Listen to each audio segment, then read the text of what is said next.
Solo penguin. Antarctica మంచుకొండల మధ్యలో వేల సంఖ్యలో పెంగ్విన్లు ఒకే గుంపుగా కదులుతున్నాయి. కాని ధీర మాత్రం ఆ గుంపు వైపు కాకుండా సుదూరంగా ఉన్న క్షితిజం వైపు చూస్తున్నాడు. అందరికీ ఆ గుంపులో ఉండటమే రక్షణగా అనిపిస్తుంది, కాని ధీరకి మాత్రం అది రెక్కలున్న ఒక బందీఖానాలాగా అనిపిస్తోంది. ధీర అక్కడున్న అందరికంటే పెద్దవాడైన వృద్ధుడి పక్కన నిలబడ్డాడు. మనం ఇక్కడే ఎందుకు ఉండిపోవాలి అని ధీర అడిగాడు. వృద్ధుడు భారంగా నిట్టూరుస్తూ, ఇక్కడ వెచ్చగా ఉంటుంది, ఇక్కడ బ్రతకడం సులభం అని చెప్పాడు. గమ్యం లేని జీవితమంటే నెమ్మదిగా మరణించడమే అని ధీరకి అప్పుడు అర్థమైంది. ఒక్క మాట కూడా చెప్పకుండా ధీర ఆ గుంపు నుండి వెనుతిరిగి నడవడం మొదలుపెట్టాడు. అనంతమైన ఆ తెల్లని మంచు బయలువైపు అతను అడుగులు వేశాడు. ప్రతి అడుగు అతన్ని ఆ గుంపు నుండి దూరం చేస్తోంది.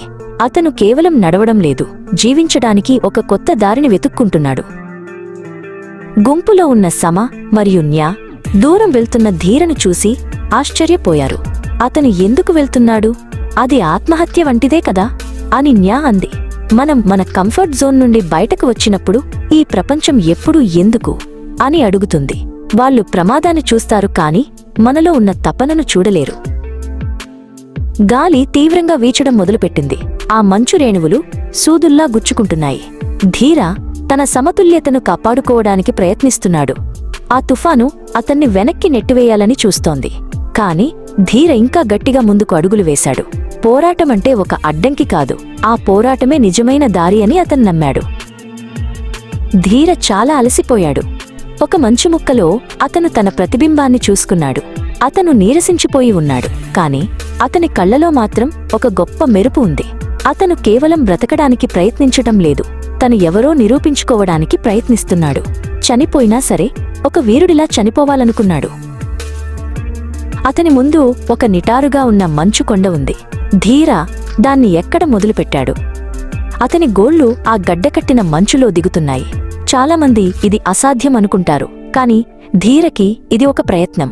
కంఫర్ట్ జోన్లో ఉండి నెమ్మదిగా చనిపోవడం కంటే పోరాడి మనం ఎవరో తెలుసుకోవడమే మేలు. ఆకాశంలో ఎగురుతున్న ఆకాష్ అనే ఒక పక్షి ధీరను చూసి కిందకు వచ్చింది. నువ్వు ఎందుకు ఇంత కష్టపడుతున్నావు అని ఆకాష్ అడిగింది.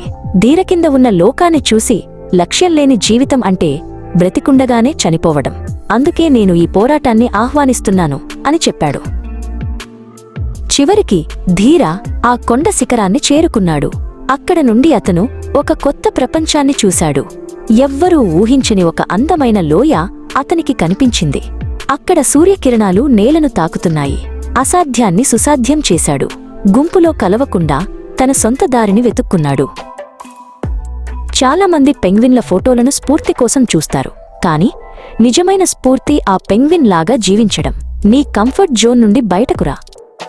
మన ఆత్మను చంపేసే ఆ సౌకర్యాన్ని వదిలే ధీరలాగా ఉండు. నీ లక్ష్యం కోసం పోరాడు, ఆ పోరాటాన్ని గౌరవించు.